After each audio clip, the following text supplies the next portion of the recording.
I'm Caroline. And Pierre with local Chilean news. A few weeks ago, Edison Pena, 35 years old, finished an ING New York City marathon less than a month after being trapped in a Chilean mine for 69 days. He finished the 26.2-mile race with a time of 5 hours, 40 minutes, and 51 seconds. In other news, a student from Waterville, Maine was reported and confirmed dead.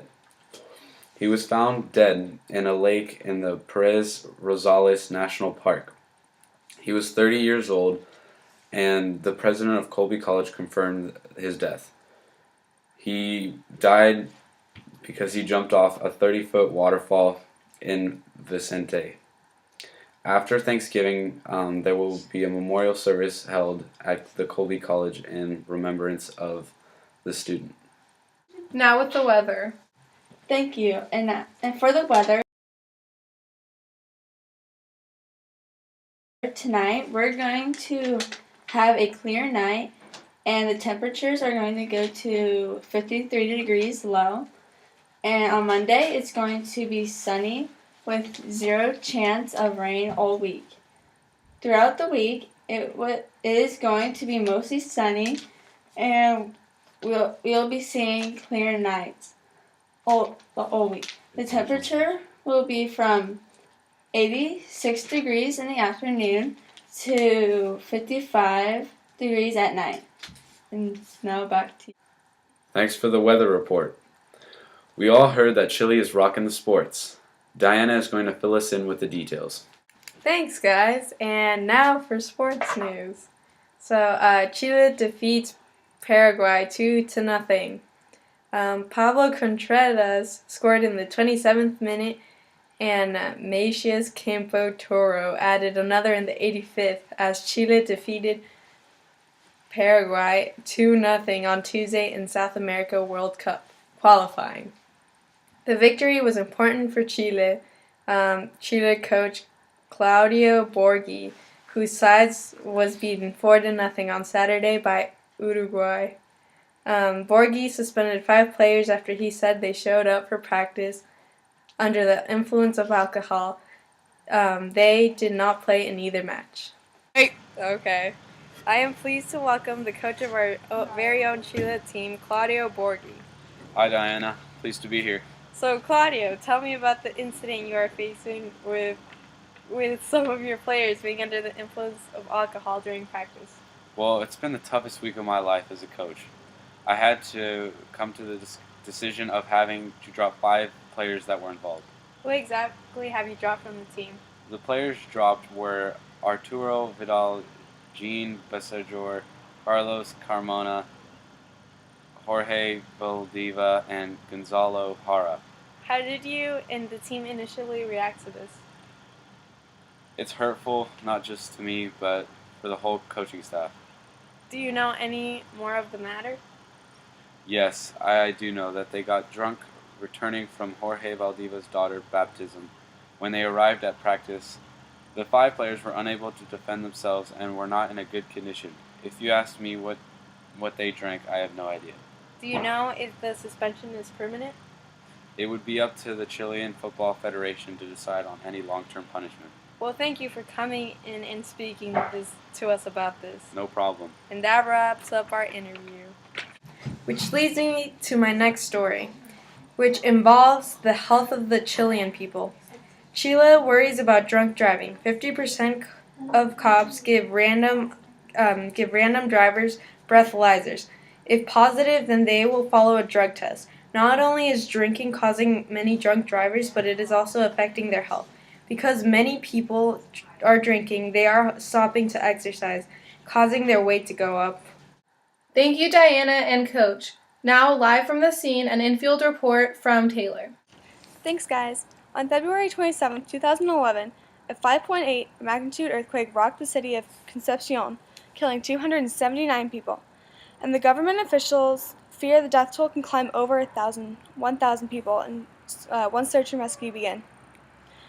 The earthquake left the city of Concepcion and the surrounding towns without electricity or phone service. This earthquake happened, ironically, on the 1-year anniversary of the deadly 8.8 earthquake in the same city that killed 529 people and left thousands more homeless, according to CNN News. Citizens' frustration with Chilean President Sebastián Piñera's government failed to provide adequate housing and shelter for citizens after the 2010 earthquake. Initially, citizens were provided wooden huts to use as living quarters, with the belief that permanent housing would be provided soon. However, after 1 year, the huts are beginning to appear to be permanent homes for over 4,200 people left homeless. Additionally, citizens are complaining about water shortages and shared community bathrooms. Recently, President Piñera visited the city of Concepcion and was greeted by thousands of Chilean citizens frustrated with slow reconstruction and shouting, "Reconstruct now!" When President Piñera became president of Chile, he discovered a flawed public emergency alert and response system was in place of past presidents. This weak public emergency alert and response system became more apparent when the country had another series of natural disasters, including aftershocks from the February 27th earthquake, and tsunami was followed after that.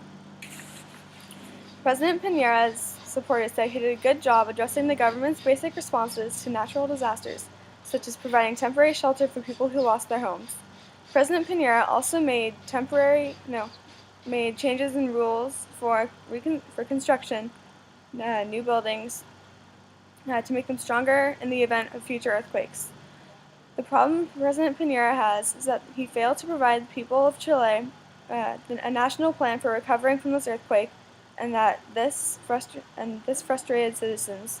As a result, President Piñera's popularity has dropped. Thanks, guys. I'm here with one of the Chilean people that was devastated by the disaster. So, what was your reaction to the eruption? I was scared and concerned for my family. I had no idea that this was triggered by last week's earthquakes. Many people were resisting to leave their homes. Were you one of them? I was hesitant at first because we've been living around volcanoes for so long. It did not seem like it would be such a problem, but as more and more warnings came out, I decided we should leave for safety. That's a good choice. When you came back and saw everything was covered in ash, what emotions ran through your head? Our house was covered in ash from floor to ceiling. It was so devastating to know that an earthquake caused all these problems. Okay, cool. Thank you.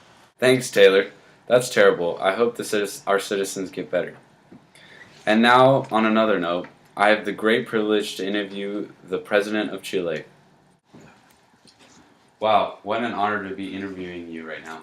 Well, it's my pleasure. So tell me a little bit about yourself.